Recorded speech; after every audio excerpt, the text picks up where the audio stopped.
This shiny Pokemon doesn't exist. Well, actually, if you're watching this video, I've already found said shiny. But this hunt had me questioning my entire existence as a shiny hunter. This is the story of the hunt for my first shiny in the Teal Mask DLC, and how it went terribly, horribly wrong. Enjoy.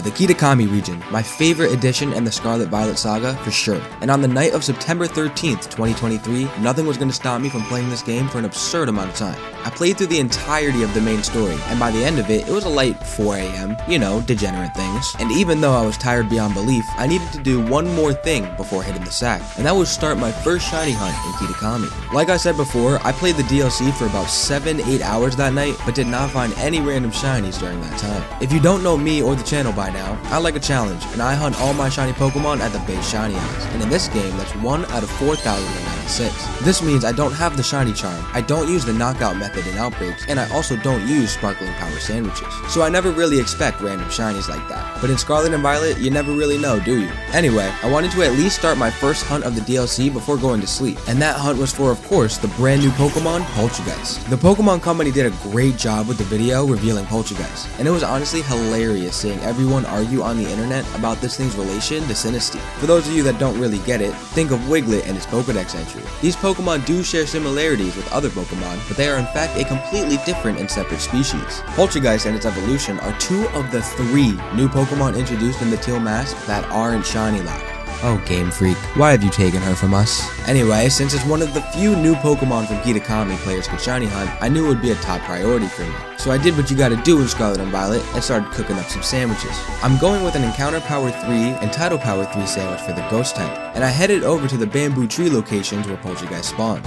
Well, we're only at the start of this video here, so I'll tell you now, we did not get the shiny on that first sandwich. So I went to bed and fell asleep eager to find this elusive Pokemon soon. But as ready as I was for a shiny, the game as usual had some slightly different plans in store for your boy.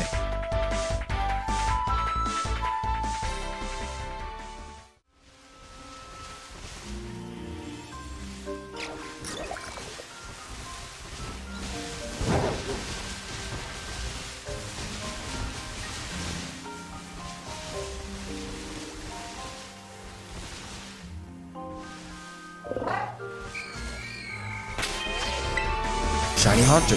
That's right, after 10 sandwiches, we finally found our first DLC shiny, but it was not the ghost type we were looking for.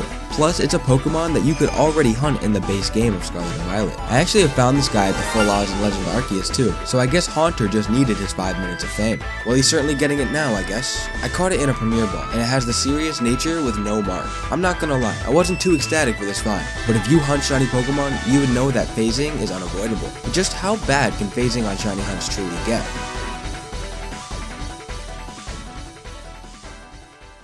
So 10 sandwiches and 1 shiny in. Not great, but not too bad either, and I was hopeful for a quick shiny this time around. We went with the same strat, Encounter 3, Title 3 for Ghost type, and head over to the same area with one little change.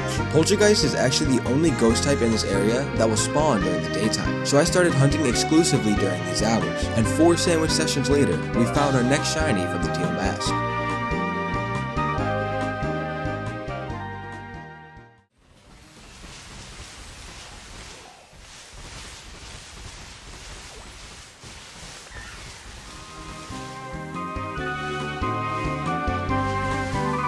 A shiny Growler. A cool find, but do you notice anything strange about this? Maybe even familiar? Oh yeah, that's right. It's another Pokemon that you can get in the base game. Well, I caught it in an Ultra Ball, which suits it quite well, and got ready to move on. 14 sandwiches in, 2 shiny Pokemon found, and none of them are from Kitakami. This phase took a lot less time though, which was great, and shiny Growlithe looks awesome, so I got over myself pretty quickly. Well, that was until something else absurd happened, another 4 sandwiches later. Yeah, that's right, I got a second Growlithe. Unfortunately, I had the worst thing that could happen to a shiny hunter occur, lost footage. Yeah, I have no idea where this encounter footage went, but thankfully it happened to a shiny I got plenty of footage for literally just a couple hours ago. The first Growlithe I found has a naughty nature with no mark, and the second one has a modest nature with no mark. Both really good natures, honestly. And since I had 2 of them, I thought why not let one of them be the big brother, and evolve it into a special attacking Arcanine. Also, the first Growlithe I found didn't seem like the sharpest thing from the drawer, so we could just keep him as a playful little pup. So let's update our standing. We are now 18 total sandwich sessions in for Shiny Poltchageist, with 3 shiny Pokemon. 2 of them are almost the exact same thing, and they still can all be obtained without getting access to the DLC. At this point, I was a little salty, so I decided to switch things up a little bit. In the Teal Mask, there are some fully evolved Pokemon roaming around that are usually rarely seen in the wild. One of the coolest in my opinion was Gengar, and even though I just got a shiny Haunter, seeing a wild shiny Gengar was too good a deal to pass up. Now you're about to see a real rare occurrence on the Kaiyato channel, and that's a shiny Pokemon fail. I know, you should click on subscribe right now, but yes, it did in fact happen. Now to my knowledge, I have failed 3 shiny Pokemon in my career. And I say to my knowledge because I might have run past like 30 shiny Slowpoke or Dealing while playing these games. But in terms of shinies that I've actually seen on the screen for myself, I let 3 get away, with this shiny Bellsprout being one of them. I don't even know how many sandwiches I did for Gengar when this happened. Probably just a couple, and it wasn't even an exciting fail or anything. I literally just misclicked the picnic button when I was trying to save. Shiny Bellsprout, gone but never forgotten. Anyway, after failing the shiny I really need to show you guys a Kaiyato W. After all this madness you've seen, and will continue to see, I decided to shiny hunt one of the few Scarlet version exclusives in Kitakami, Shiny Gligar. Now I could go on a whole rant about how much I love the Gliscor line, but I won't because I didn't even find the shiny. Well, at least on this file. But what I did find was my first returning shiny Pokemon that is not available in the base game, a shiny Nosepass. Fun fact, all the Nosepass that spawn in this game will turn and always face the north. Pretty funny Easter egg. Anyway, not much to say about this find, but it was really nice to see a new, yet familiar face. Like I said though, this find was a few days later in the Kaiyato timeline, so let's get back to the Poltchageist hunt. So where did we leave off? 18 sandwiches, 3 shinies, and no sparkling matcha. So it was time to rinse and repeat our strategy from before. Daytime, Encounter Power 3, and Title Power 3 for the ghost types, hunt. Our 4th shiny in this insane hunt would only take me 2 sandwich sessions to find. And 2 sandwiches? Wow, that's really fast for a base odds shiny, so maybe our luck is finally turning up. Shiny Charlie. I can't even, man. I have major beef with this devil of a Pokemon. Beef that stems all the way back from Pokemon Brilliant Diamond and Shiny Pearl, where I found not 1, but 2 uncatchable shiny Starlies after a total of 4,988 soft resets. By the way, that's 9,976 total Pokemon seen, but anyway, yeah, this is really just not what I wanted to see on my screen right now. I got it in a plain old Pokeball, and it has a sassy nature, no mark. Yeah, that's enough screen time for you. So here we are, a solid 20 plus sandwiches made, 5 shiny Pokemon found, with only 4 being caught. And the only one that was new to the Teal Mask DLC is the one I fit, excluding that Nosepass from the future. But enough was enough, and I was convinced now more than ever, the next shiny Pokemon I would find would be the shiny Poltchageist I was looking for. Now we need to slow it down here for a second, because I'm about to start spitting out numbers that sound like they're from a casual hater's YouTube comment or Reddit post. But this is where the true insanity starts to kick in. We start up the hunts once again, chefing up 1, 2, 3 sandwiches with nothing. No big deal for sure, this is usual stuff. So we cook up some more, 4, 5, 6, 7, 8 sandwiches, still with nothing. Okay, it seems like we'll definitely have to get up to the double digits before we find our target. 9, 10, 11 sandwiches. Okay, officially past double digits. We're getting up there now, but still no phases and still no Poltchageist, so we need to push on. 12, 14, 16, 18, and after that 18th sandwich, this officially became my longest hunt in Generation 9, passing my Blaze Breed Tauros, which took 17 total to find. 19, 20, 21, 22. Okay, right about here is where I started to lose it a little bit. I was convinced of every different possibility. Am I doing something wrong? Is it shiny luck? I had to have failed a bunch of them by now. Is it really that difficult to tell the difference? And all these questions kept circling and circling my head as the numbers continued to climb. 23, 24, 25. I mean, halfway to 50 sandwiches on one phase?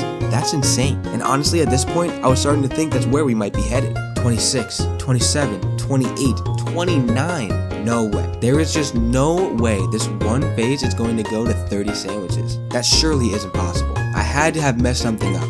I was truly being haunted by the shiny Pokemon, spending my nights feeling restless at the thought of doing this hunt yet again the next day. So sandwich number 30 for that matter came, and then sandwich 30 went, with no shiny Poltchageist, or any shiny for that matter, to show for it.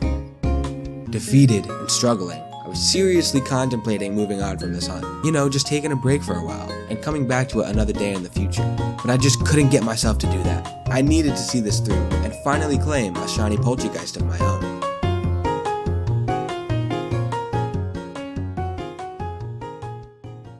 I decided to buckle in for one last sandwich. I straightened up my chef hat and threw together one final Ghost Encounter 3 and Title Encounter 3 sandwich, hoping, praying that this phase from hell would end. And to my genuine surprise, we finally found a shiny Pokemon for this phase on sandwich session number 31.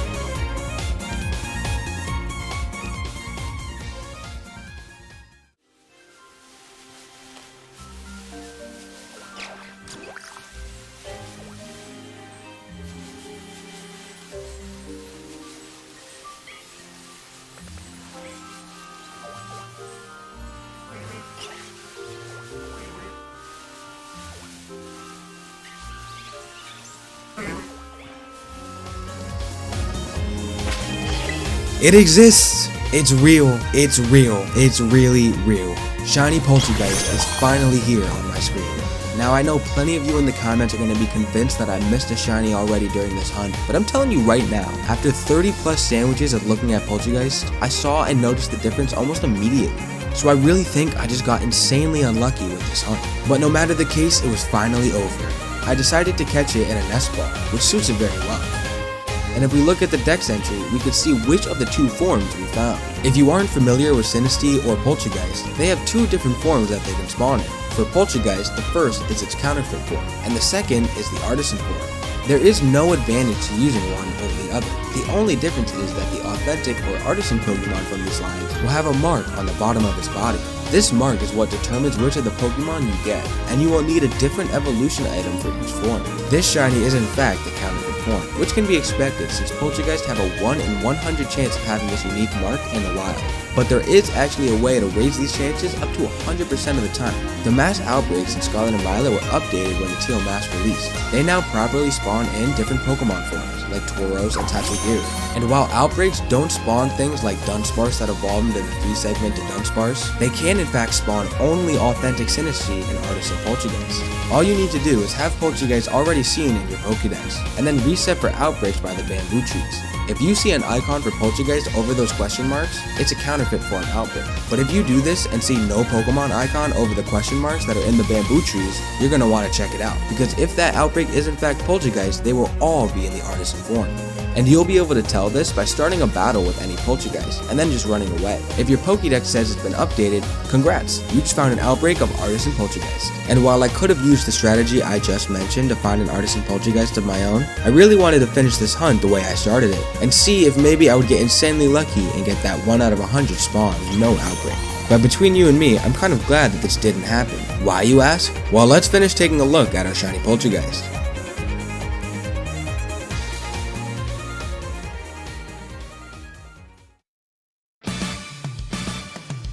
It has the grass Terra type with a rash nature, and if you look to the right of the screen, you'll see there's something pretty cool. This Poltchageist does in fact have a mark.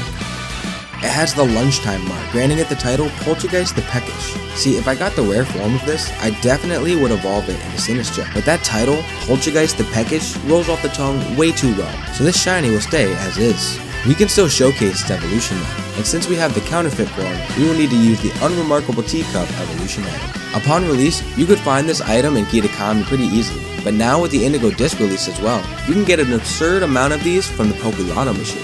However you get your hand on one though, all you need to do after is give this to a counterfeit form Poltchageist, and you'll be granted with its evolution. And there it is, shiny Sinistea. So let's crunch these crazy numbers one last time. For the Poltchageist hunt specifically, not including Nosepass, we left off with a solid 20 plus sandwiches made, 5 shiny Pokemon found with only 4 being caught. And now, if we add our totals from the last phase, we made a total of over 51 sandwiches throughout this hunt. We found 6 full-on shiny Pokemon in total, but unfortunately I let one get away. And after all this, I was only able to walk away with 1 new shiny Pokemon from the Teal Mask DLC. But this one specific shiny will always have a hell of a haunting tale attached to it. Thanks for watching.